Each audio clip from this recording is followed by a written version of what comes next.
नमस्कार, India top news में आपका स्वागत है। Breaking news. जालौन नदी गांव में सद्भावना विकास समिति के द्वारा अंतर्राष्ट्रीय सुरक्षित गर्भ समापन दिवस का आयोजन किया गया, जिसमें समिति के अध्यक्ष जगपाल सिंह यादव ने कहा कि पति पत्नी जब तक संतान पैदा न करना चाहे वह दंपति सुरक्षित तरीके से परिवार नियोजन जैसे संसाधनों का इस्तेमाल कर सकती है।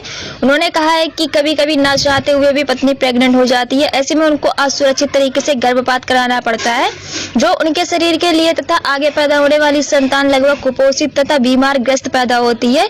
इसलिए किसी प्रशिक्षित डॉक्टर, महिला डॉक्टर से ही सुरक्षित गर्भ समापन कराएं ताकि आगे पैदा होने वाली संतान सुरक्षित और रोग प्रतिकारक हो।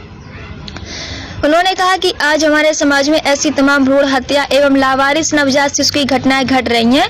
उन्होंने बताया कि 1971 में एक कानून बनाया गया था, जिसका प्रचार प्रसार न होने के कारण कागजों में सिमट कर रह गया था। अब उस कानून को लागू करने की जरूरत है। सरकार को भी सभी सरकारी स्वास्थ्य केंद्रों पर सुरक्षित गर्भ समापन की व्यवस्था करनी चाहिए ताकि गरीब जनता को लाभ मिल सके। इस दौरान कोरोना के समय में गाँव में सहयोग करने वालों को प्रशस्ति पत्र देकर सम्मान किया।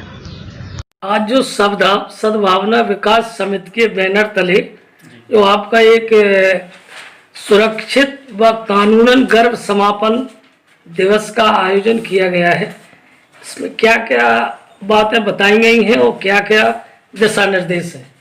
ये जो सुरक्षित गर्भ समापन दिवस है आज 28 सितंबर को, तो इसका उद्देश्य है कि जो सुरक्षित गर्भ समापन हमारा 1971 में एक्ट बना था, तो उसका जब हमने देखा गाँव में और खास तौर से जो स्वास्थ्य प्रशासन के साथ में मिलके, तो इसके बारे में बहुत कम जानकारी है। और जब जानकारी नहीं है तो उसके दुष्परिणाम ये आते हैं कि महिलाएं सुरक्षित गर्भ समापन कराना तो चाहती हैं, लेकिन उनको जानकारी नहीं है, सुविधाएं नहीं है, तो इसकी वजह से वो जो है मेडिकल स्टोरों से दवा ले लेती हैं या कोई गांव के जड़ी बूटी के जानकार हैं उनसे दवा ले लेती हैं, जिसके बहुत सारे साइड इफेक्ट हैं कि अधिक खून का आना, जैसे रक्तस्राव की वजह से एनीमिया हो जाती हैं। दूसरा नंबर पे जो है उनकी शारीरिक कमजोरी आ जाती है, और गंभीर अगर बीमारी हो गई खून निकलने के बाद तो उनको बहुत बड़े मेडिकल में जो है नर्सिंग होमों में जाना पड़ता है, जहां पर जो है लाखों रुपए उनके लगते हैं। तो अभी तक तो ऐसा अपने नगर में या जिला पे ऐसा कोई नियम नहीं आया जो 1971 में लागू हुआ। ये चालू ही नहीं, प्रचलित ही नहीं है। नहीं, ये है तो इसका जो है, लेकिन पूर्णतः प्रचार प्रसार के अभाव की वजह से इस पे लोग जो है जागरूक नहीं हो पाए। जैसे अपने जनपद में 4 CSC और एक जिला महिला चिकित्सालय, इसके अलावा जो है 4 आपके प्राइवेट हॉस्पिटल पंजीकृत हैं, लेकिन लोगों को इसकी न जानकारी होने के कारण अन्य जगह पे जाते हैं जो कि कानूनी रूप से मान्य नहीं है। तो इसके लिए हम लोग ये भी मांग कर रहे हैं कि जो हमारे प्राथमिक स्वास्थ्य केंद्र या सामुदायिक स्वास्थ्य केंद्र जो पिछड़े इलाका में है, जैसे नदी गांव में भी है, तो यहाँ पे ये सेवा उपलब्ध नहीं है। अगर यहाँ से उड़ई कोई जाएगा तो 50 किलोमीटर आना जाना, उसकी परेशानी, अनावश्यक व्यय होता है। तो ये भी हमारी मांग है कि सुदूरवर्ती प्राथमिक स्वास्थ्य केंद्रों में, सामुदायिक स्वास्थ्य केंद्रों में ये सेवा उपलब्ध सरकार को कराना चाहिए और इसके प्रचार प्रसार के लिए ज्यादा सक्रियता से बढ़ना चाहिए।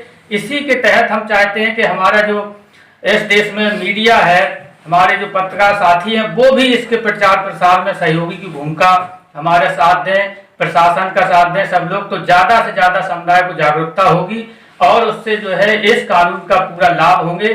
जो लाभ न मिलने के कारण जो लोगों का नुकसान हो रहा है या भ्रांतियां हैं, उससे भी हमारे युवक, युवतियां, महिला, पुरुष सभी जितने जागरूक होंगे उतना ही अच्छा इस कानून का फायदा उठाएंगे और जो है समाज की फैली हुई भ्रांतियों को दूर करने में वो लोग साकार होंगे।